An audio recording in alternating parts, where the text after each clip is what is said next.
Film ini menceritakan tentang seorang tentara Soviet yang ditugaskan untuk mengirim pesan rahasia kepada pasukan garis depan. Namun di tengah jalan, ia malah dituduh sebagai pengecut dan pembangkang saat berhadapan dengan Nazi Jerman.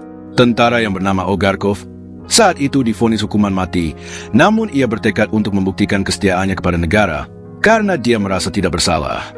Dia tidak hanya menghadapi musuh yang tangguh, tetapi juga konflik batin dan perjuangan untuk mempertahankan harga dirinya. Sebelum lanjut, sebaiknya kalian subscribe dulu agar tidak ketinggalan cerita seru selanjutnya.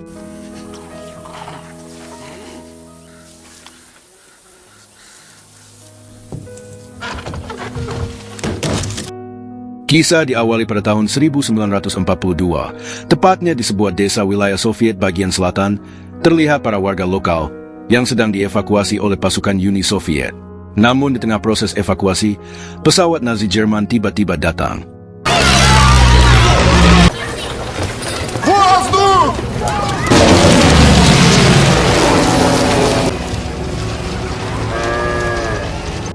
Beruntungnya pesawat Nazi ternyata tidak menyerang mereka, melainkan hanya menyebarkan sebuah selebaran yang berisi ajakan menyerah saja dan segera bergabung dengan Nazi Jerman.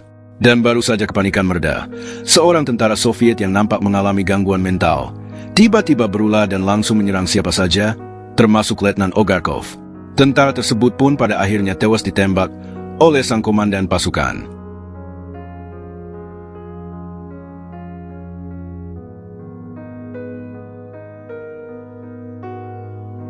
Pada malam harinya, semua perwira termasuk Letnan Ogarkov dan Sinev dikumpulkan untuk kemudian diberikan arahan oleh sang atasan. Rupanya, mereka berdua adalah tentara pengirim pesan, atau bisa dibilang, petugas komunikasi yang ditugaskan untuk mengirim pesan rahasia yang menuju pasukan Soviet lainnya yang berada di garis depan. Saat itu, Letnan Ogarkov menerima tugas untuk mengirim pesan rahasia menuju ke divisi ke-114. Sementara Sinev mendapatkan tugas untuk mengirim pesan rahasia yang menuju divisi ke-121. Namun sialnya, dalam perjalanannya Letnan Ogarkov justru tersesat dan malah bergabung dengan pasukan Soviet dari divisi 341, bukan ke divisi 114. Kesialannya itu pun bertambah ketika tank dan pasukan Nazi Jerman datang dan langsung menyerang Letnan Ogarkov dan pasukan divisi 341. Serangan kejutan itu pun membuat divisi 341 kocar kacir.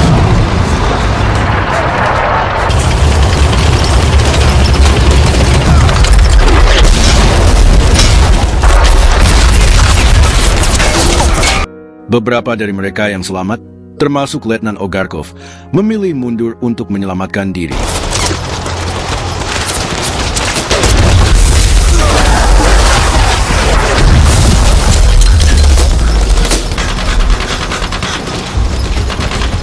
Atas tindakan tersebut, mereka semua termasuk Letnan Ogarkov diadili. Komandan menjelaskan, karena memang sudah jelas, perintah dari markas besar adalah mempertahankan wilayah tersebut hingga titik darah penghabisan, bukannya kabur bagi seorang pecundang. Meskipun Letnan Ogarkov sebenarnya bukan bagian dari divisi ke-341, tapi tindakan kabur dari medan tempur itu dianggap tidak pantas dan tidak mencerminkan sebagai seorang perwira. Oleh karena itu, dia tetap ikut diadili. Dan nahasnya, Ogarkov justru mendapat hukuman yang paling berat, yaitu berupa hukuman mati. Смотрев материалы следствия, военный трибунал постановил к высшей мере наказания. Singkatnya, Ogarkov digiring menuju penjara bawah tanah oleh salah satu tentara penjaga yang bernama Durbaev.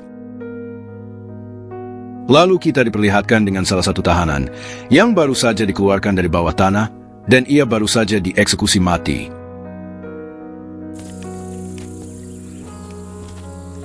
Заходи.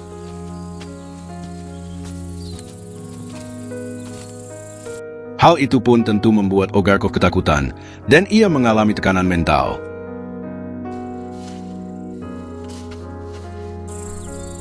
Открой! Я не...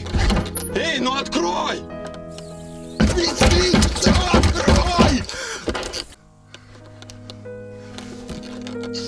Beberapa saat kemudian, seorang sekretaris datang ke penjara bawah tanah. Ia bermaksud memberikan salinan surat dakwaan kepada Letnan Ogarkov. Ia juga mengatakan bahwa Letnan Ogarkov masih ada harapan untuk lolos dari hukuman mati, karena semua itu butuh persetujuan dari markas besar. Держите. Спасибо. Утвердить должен военный совет. Без и учиться отвечать будете вы. Какая штука? Вот возьмут и убьют, и даже не Singkat cerita, saat Durbaev sang penjaga yang tidur terlelap di dekat penjara bawah tanah, tiba-tiba ia mendengar sebuah suara. Dan ternyata, itu adalah tank-tank dan pasukan Jerman yang nampak melintasi desa tersebut. Melihat hal itu, Durbaev pun tidak tinggal diam. Karena sudah tidak aman berada di desa tersebut, dengan terpaksa harus mengeluarkan Ogarkov dari penjara bawah tanah, lalu kemudian dibawa pergi menuju tempat aman. Dan setelah itu, mereka akan lanjut menuju markas besar. Namun, perjalanan mereka berdua tidaklah mudah, karena beberapa kali mereka hampir saja ketahuan oleh tentara Nazi yang melintas.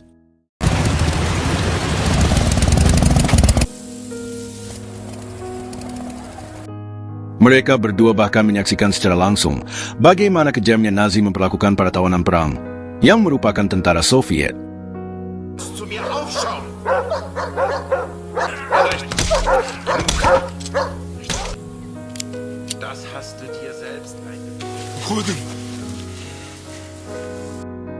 Setelah menyaksikan kejadian itu, mereka berdua pun kembali melanjutkan perjalanan menuju markas besar. Я никуда не сбегу, обещаю. Keesokan harinya, di saat mereka berdua sedang tertidur di tengah hutan, mereka tiba-tiba dikagetkan dengan kedatangan sekelompok rekan-rekan mereka. Mereka adalah tentara Soviet dari divisi lain. Setelah memeriksa kartu identitas Durbaev, sang pemimpin pun memutuskan untuk merekrut mereka berdua dan bergabung dengan pasukannya. Namun Durbaev malah mengatakan tidak bisa, karena status Letnan Ogarkov adalah seorang tahanan mati. Hingga akhirnya, mereka berdua pun harus berpisah dengan kelompok tentara tersebut dan kembali melanjutkan perjalanan. Letnan Ogarkov pun terlihat sangat kesal dengan apa yang telah dilakukan Durbaev, sampai-sampai ia berniat untuk menghabisi Durbaev. Давай-ка я сейчас посидим, немцев подождем. Закрывай! Подкоп выру из груди, иди через крышу. Давай, закрывай, хоть гвоздями меня заколоти, бревна.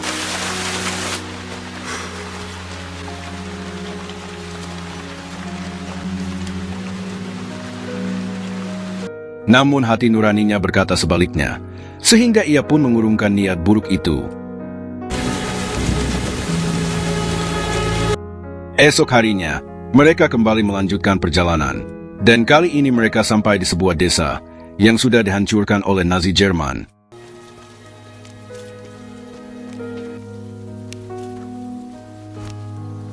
Akhirnya setelah menempuh perjalanan panjang, mereka berdua pun sampai di tepian sungai.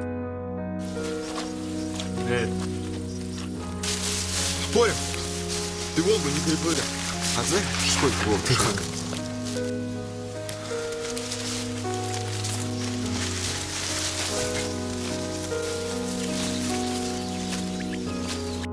Di sana, mereka bertemu dengan seorang anak laki-laki yang ternyata anak itu menyembunyikan seorang pilot tentara Soviet yang mengalami luka berat akibat ditembak jatuh oleh tentara Nazi.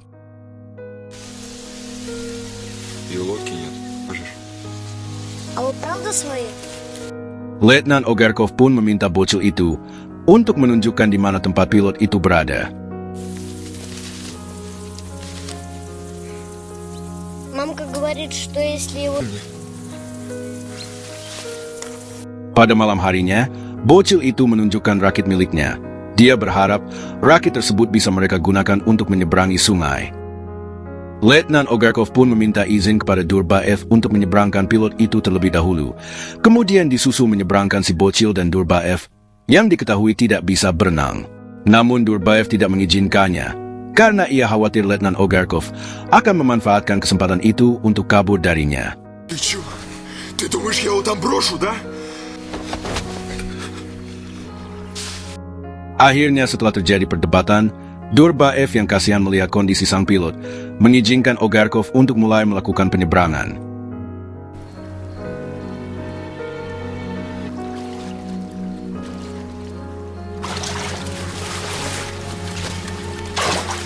Давай.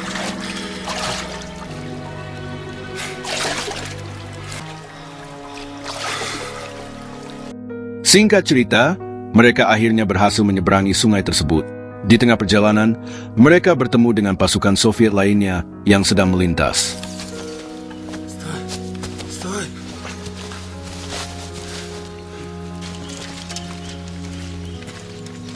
Мужики! Стоять! Руки! Mereka berempat pun akhirnya dibawa menuju markas darurat Soviet yang terletak di tengah hutan. Sang pilot itu pun akhirnya mendapat perawatan dari tim medis.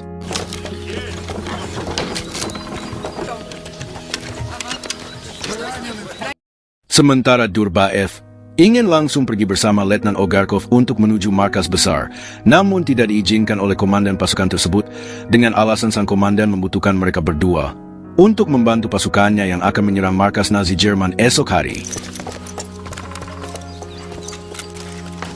Пилотка. Распиши. Наступно! А мне со дна Keesokan harinya, misi untuk menyerang markas Nazi pun dimulai. Направо!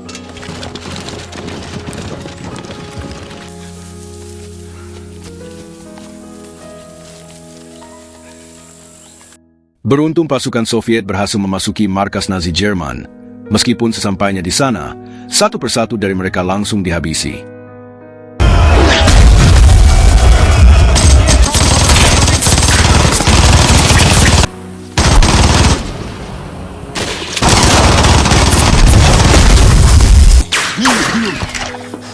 А лежать будешь точно.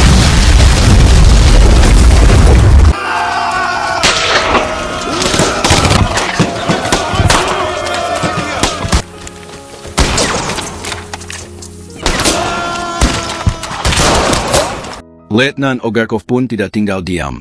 Dia bergerak menuju sebuah sepeda motor yang rusak. Ogarkov memanfaatkan kaca spion motor untuk mencari di mana keberadaan sang penembak jitu Nazi. Hingga pada akhirnya, pasukan Soviet berhasil memenangkan peperangan dan berhasil menguasai wilayah tersebut.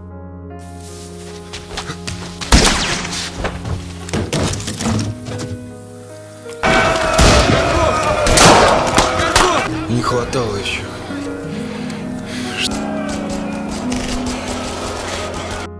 Sementara Letnan Ogarkov yang dikira telah tewas, ternyata masih hidup. Dan karena aksi heroiknya di pertempuran tersebut, Letnan Ogarkov dan Durbaev mendapatkan penghargaan perang. Mereka berdua bahkan difoto, guna dimuat di halaman pankoran dengan judul artikel, "Dua Pahlawan Perang." Namun setelah itu, Durbaev tetap harus melaksanakan misinya, yaitu mengantar Ogarkov menuju markas besar. Штаб армии надо.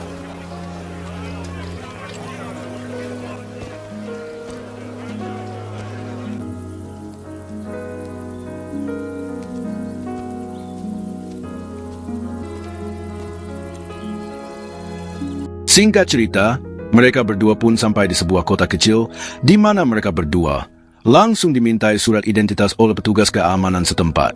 Alhasil setelah proses pemeriksaan tersebut, Letnan Ogarkov pun ditahan karena dia memang merupakan terdakwa hukuman mati.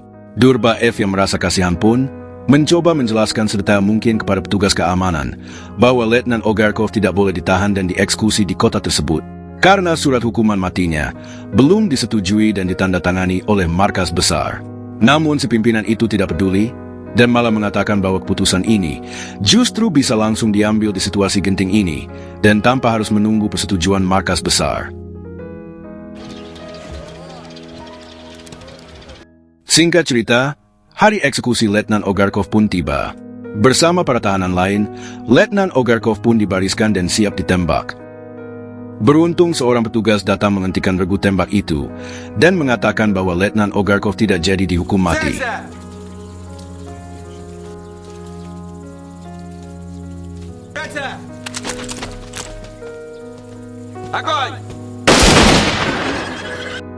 Rupanya, semua itu berkat Durbaev yang berhasil meyakinkan pimpinan kota tersebut untuk tidak mengeksekusi Letnan Ogarkov. Штаб армии решает. Давай, на выход.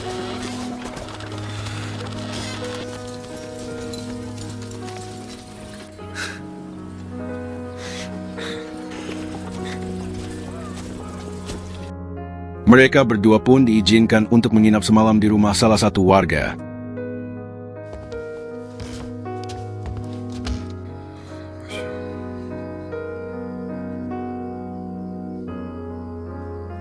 Keesokan harinya, Durbaev beserta Letnan Ogarkov pun bersiap untuk kembali melanjutkan perjalanan. Sebelum pergi, Letnan Ogarkov berpamitan terlebih dahulu kepada si pemilik rumah. Namun nahasnya, saat itu juga beberapa bom Nazi Jerman menghujani wilayah tersebut.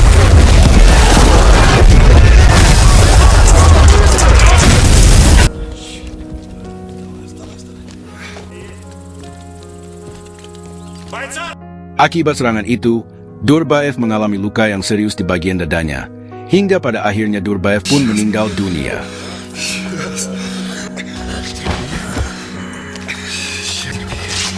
Вот сгодится?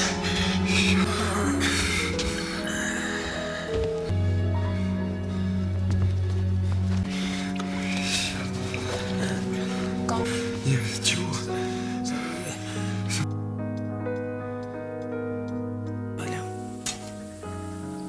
Это вот.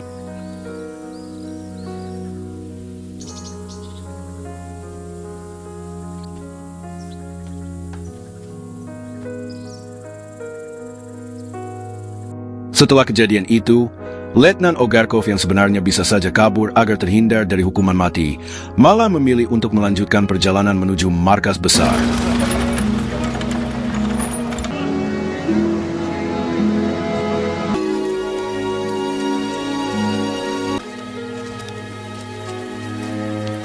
Singkat cerita, di saat sedang berhenti di sebuah pangkalan militer, Letnan Ogarkov secara tidak sengaja bertemu dengan kawan lamanya, yaitu sesama petugas komunikasi yang bernama Sinyaev, yang sama-sama hendak menuju markas besar. Hingga akhirnya mereka berdua pun berangkat bersama menuju markas besar. Singkat cerita, sesampainya di markas besar, Sinyaev yang baru tahu bahwa Ogarkov didakwa hukuman mati, langsung membantunya agar Ogarkov terbebas dari hukuman mati tersebut, di mana ia mengatakan kepada salah satu staf hukum bahwa tuduhan yang diberikan kepada Ogarkov tidaklah benar, dan sudah seharusnya Ogarkov dibebaskan dari hukuman mati tersebut karena aksi heroiknya di salah satu pertempuran yang membuat pasukan Soviet berhasil mengalahkan pasukan Nazi Jerman. Dan pada akhirnya, setelah mempertimbangkan semua itu, markas besar pun memutuskan untuk membebaskan Letnan Ogarkov dari hukuman mati itu.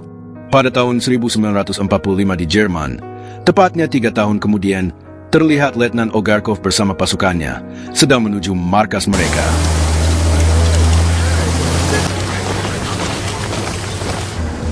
Sesampainya di markas dan saat sedang mempersiapkan amunisi, Ogarkov kembali bertemu dengan Sinyaev, yang kini sudah menjadi seorang kolonel. Sinyaev kemudian memberikan sebuah koran yang memuat foto Ogarkov bersama Durbaev dengan judul Dua Pahlawan Perang. Dan film pun selesai. Semoga dapat diambil pelajarannya, dan sampai jumpa di alur cerita seru selanjutnya.